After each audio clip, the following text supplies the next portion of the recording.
Sugar జబ్బును అదుపులో ఉంచుకునేందుకు ఓవైపు మందులు వాడుతూనే మరోవైపు ఆహారపరమైన జాగ్రత్తలు కూడా తీసుకోవాల్సి ఉంటుంది.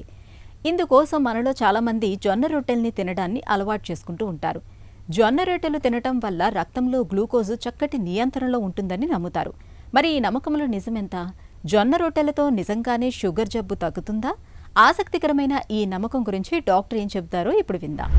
వరి బియ్యం తినే వాళ్ళకి తొందరగా జీర్ణమయ్యి రక్తంలో గ్లూకోజ్ పెరుగుతుందన్నమాట. మీరు గోధుమలు తీసుకున్నా కూడా అంతే, దగ్గర అంతే ఉంటుంది. అంటే ఉడకబెట్టిన రైస్ అన్నం తిని ఆ తర్వాత మీరు రక్త పరీక్ష చేసుకున్నట్లయితే షుగర్ బాగా ఎక్కువైపోతుంది.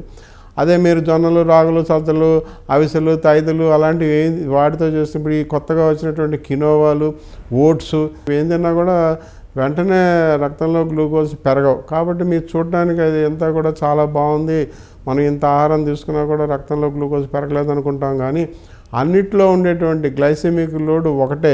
చెప్పుకోవాలంటే రాగిలో అన్నిటికన్నా ఎక్కువ పిండి పదార్థం ఉంటుంది.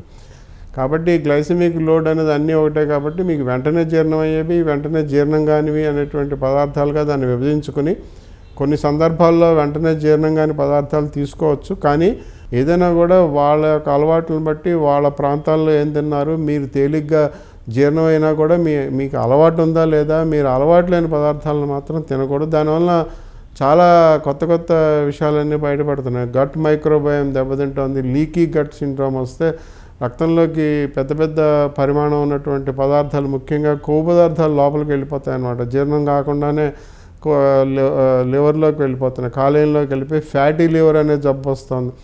ఇలాగ అనవసరంగా ప్రయోగాలు చేసి అలవాటు లేని పదార్థాలు తీసుకుని తాత్కాలికంగా మీరు డయాబెటీస్ని తగ్గించుకున్నట్టుగా, రక్తంలో గ్లూకోజ్ని తగ్గించుకున్నట్లయితే వీటి వల్ల కొన్ని ప్రయోజనాలు ఉంటాయి, కొన్ని ప్రమాదాలు అయితే ఎక్కువగా కనిపిస్తున్నాయి. నెమ్మదిగా ఆయా కోణాల్లో పరిశోధనలు జరుగుతున్నాయి. కాబట్టి మనం అంత కష్టపడి ప్రయోగాలు చేయొద్దు, ఆహార ప్రయోగాలని చెప్తున్నాం.